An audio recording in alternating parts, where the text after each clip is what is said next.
Before we start this video, disclaimer.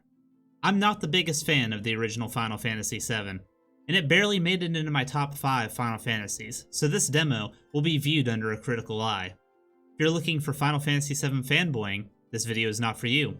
That being said, all of these critiques in the video are my opinion, and for the most part can be seen as nitpicking. My Final Fantasy rating list for anybody who needs a factor to judge me on before the content starts is 6, 9, 10, 15, and 7. I know. 15, right? We'll get into that and the inevitable comparisons later. Let's get started. Hello, Tentacrew. Today we'll be taking a deep dive into the Final Fantasy VII Remake Demo. Up until this point, I have been apprehensive of anything that has been shown with regards to the remake, and postponing judgment until I can get my hands on it. And now the demo's here. It is time! I'm sure no one is surprised that the game looks and sounds wonderful. The score updated to modern day while still keeping the charm that made this Final Fantasy truly unique to anything before. Prior to 7, the game series had always been high fantasy. But with the new platform, they chose a new route, and taking the game into a steampunk futuristic fantasy was a breath of fresh air for many, and that charm is amplified perfectly here. The iconic train ride goes above what the original tech could have given, showing off all the characters and giving you a glimpse into the one thing I think this demo does better than anything else, giving depth and personality to Avalanche.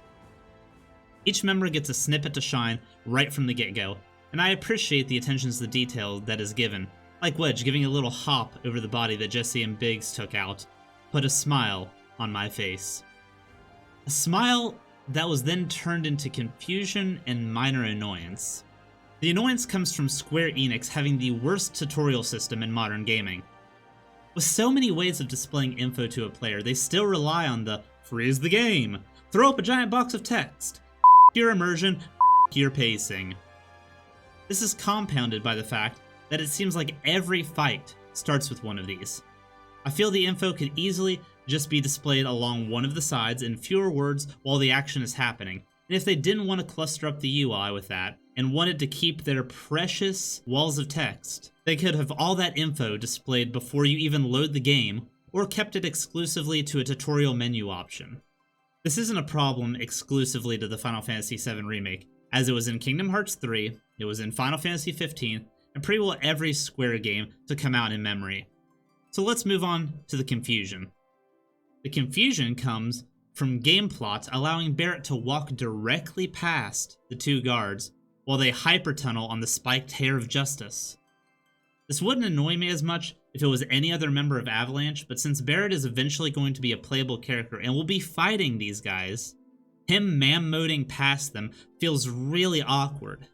These issues pop up to a lesser extent through the first parts of the playthrough, with Wedge, Biggs, and Jesse each getting little snippets of personality thrown in, which makes them just walking past guards while shouting back at me slightly more acceptable.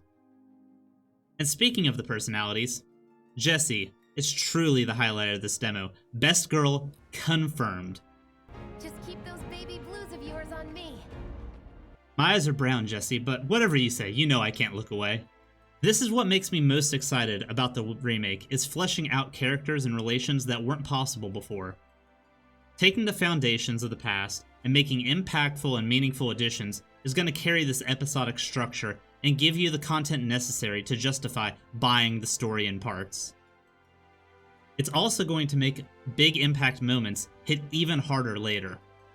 I feel like this is also a good time to mention, remember, this isn't just a nostalgia trip for older gamers. This is also telling an old story for a new generation that has never experienced the original. So while spoilers might be inevitable, please try to be considerate.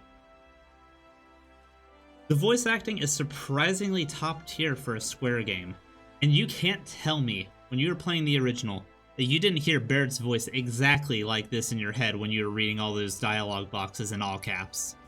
This goes further to flesh out the characters in a way that couldn't be done through text boxes, and the small asides add even more depth.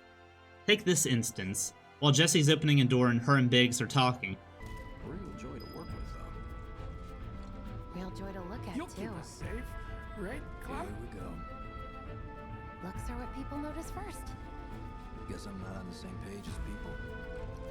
I'd say you're not even reading the same book. Enough. We're done here. Or even the same... Give it a rest.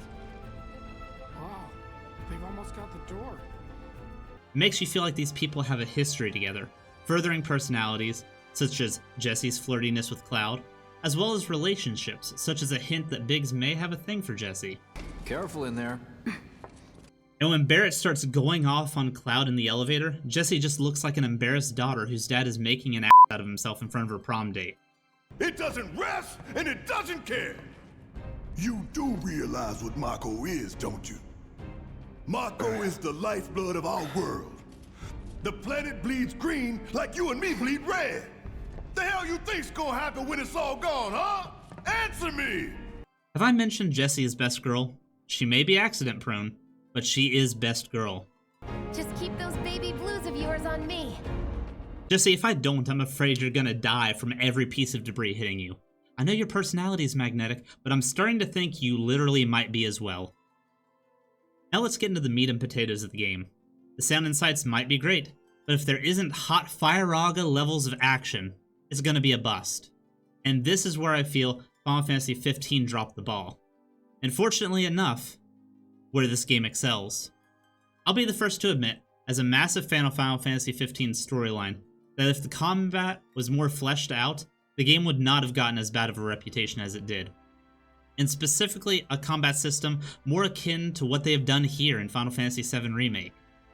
Combos have a good weight to them, and once you get access to the L1 shortcut customizations, you're able to cycle effortlessly between standard strings, to throwing out an AoE spin, to using one of your spells or specials, all while mixing up stances.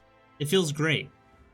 The camera has your standard issues, with lock-ons being slightly awkward, and taking hits from an enemy too high to see or just out of your FOV can get frustrating. I feel like if the camera was pulled back slightly, a lot of these issues wouldn't be as bad. Final Fantasy XV had an FOV option like this, controlling how close the camera is to the character, and I feel one of those here would be ideal. Side characters, or in this demo Barrett, are easy to control through watching their ATB bars and having them unleash mayhem with minimal action braking at the push of a button. This ease of access is awesome because I feel that they've put so much time into Cloud's combat that Barrett feels very dull to play directly in comparison. He has an interesting mechanic, with his overcharge attack being an ATB filler, but on a cooldown that you can speed up through a reload animation, which I found fits perfectly at the end of his basic attack combo. But that's really it. And while it's a good thing to give different options for people who would like to sit back and observe, it just feels unsatisfying compared to all the options that Cloud has, at least for me. And speaking of sitting back, I want to talk a bit about what they are calling Classic Mode, or from my experience, Gaming Journalist Mode. Did I miss something when they announced this? I was under the impression that this mode would be similar or at least close to the turn-based system that the original game had. That is as far from the case, according to this demo. Firstly, Classic Mode sets you to easy difficulty with no way of turning that up even if you wanted to. To add insult to injury, whenever you enter combat, the game fights for you, with the only input from the player being the specials when the ATB gauge fills. If by classic, they meant waiting for the bars to fill before doing anything, well, they nailed it. Unfortunately, the fights are over, or close to over, by the time an input is even available, taking any sense of accomplishment directly away, and turning the game into a barely interactive movie. Telltale Games has more interactivity than this Classic Mode has, and yes, at any time during the battle, if you make an input, you can take your control back over your character. But this isn't what I wanted when I heard Classic Mode, and I'm highly disappointed. I understand that it would be effectively like making two games to have a true Classic Mode, but if this is the end result, I don't think it's worthy of being labeled Classic. Lastly, let's talk about the boss of the demo, and the first boss of the game. The Scorpion tank fight does a lot of things very well. I'm a big fan of bosses with multiple phases, and this fight does a great job of making each segment feel unique while building upon the previous phases. This was also the first time I noticed enemies have text that pops up with the attack's name before it goes off. And the only reason I know this is because on my first playthrough, I was looking for body language cues as to tell when an attack was coming, and I was finding almost none with this boss.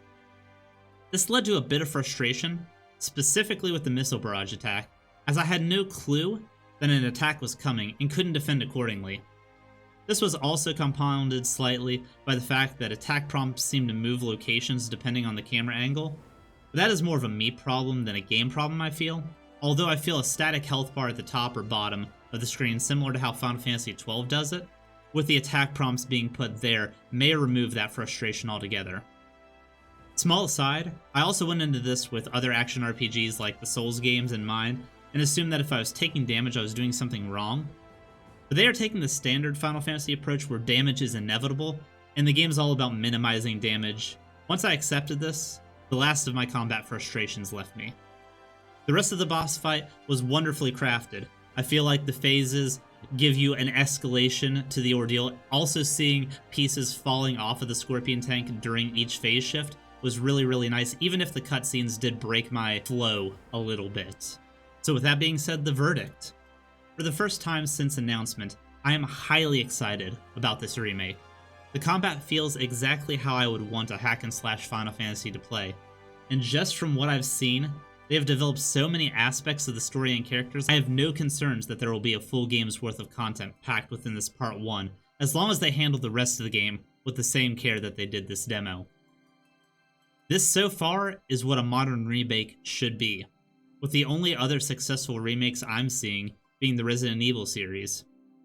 A remake should entice new players to a game or a franchise, as well as have enough new and fresh content and story that even diehards will be happy with seeing the characters they've grown to love revitalized and going on with a familiar but fresh adventure. So congratulations, Square Enix. Final Fantasy VII Remake has my attention in a good way. And who knows, maybe this remake will improve the story to the point that I actually enjoy it as much as the greats. But only time will tell. We'll find out April 10th when the full Part 1 Final Fantasy VII Remake releases. Until then, much love, Tentacrew.